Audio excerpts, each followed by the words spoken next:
5G is a software-defined network. It means that while it won't replace cables entirely, it could replace the need for them by largely operating on the cloud instead. This means it will have 100 times better capacity than 4G, which will dramatically improve internet speeds. For example, to download a 2-hour film on 3G would take about 26 hours. On 4G, you'd be waiting 6 minutes, and on 5G, you'll be ready to watch your film in just over 3.5 seconds. But it's not just internet capacity that will be upgraded, response times will also be much faster. The 4G network responds to our commands in just under 50 milliseconds. With 5G, it will take around 1 millisecond, 400 times faster than a blink of the eye. Smartphone users will enjoy a more streamlined experience, but for a world that is increasingly dependent on the internet just to function, a reduction in time delay is critical. Self-driving cars, for example, require a continuous stream of data. The quicker that information is delivered to autonomous vehicles, the better and safer they can run. For many analysts, this is just one example of how 5G could become the connective tissue for the Internet of Things, an industry that's set to grow threefold by 2025, linking and controlling not just robots, but also medical devices, industrial equipment, and agricultural machinery.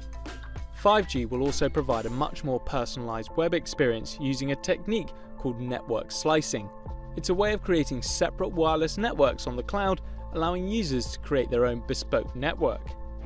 For instance, an online gamer needs faster response times and greater data capacity than a user that just wants to check their social media. Being able to personalise the internet will also benefit businesses. At big events like Mobile World Congress, for example, there is a mass influx of people in one particular area using data-heavy applications. But with 5G, organisers could pay for an increased slice of the network, boosting its internet capacity and thus improving its visitors' online experience. So when can we start using 5G? Well, not yet. And according to some analysts, not until 2020. 5G was created years ago and has been talked up ever since.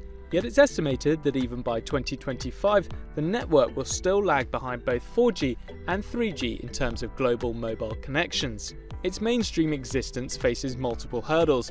The most significant of these, of course, is cost. According to some experts, 5G could cause network operators to tear up their current business models for it to make business sense.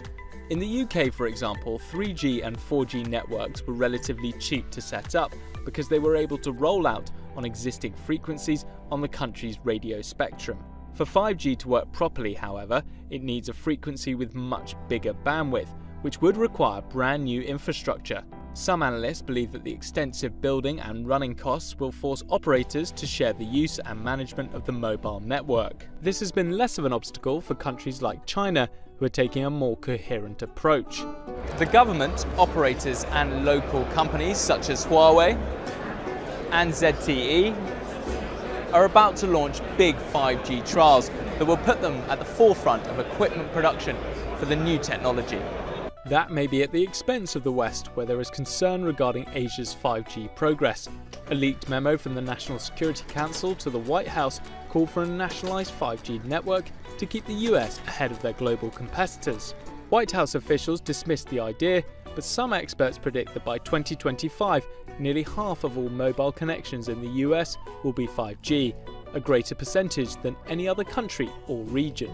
It's still likely, however, that much of the West will have a more gradual approach to 5G, driven by competition but with a patchy style of development. For example, AT&T pledged to start rolling out 5G later this year, but in just a handful of cities.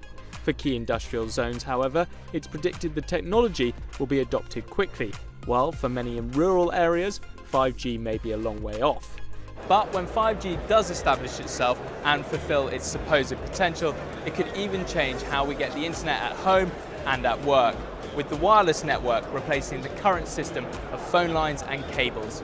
It may not happen overnight, but 5G is coming.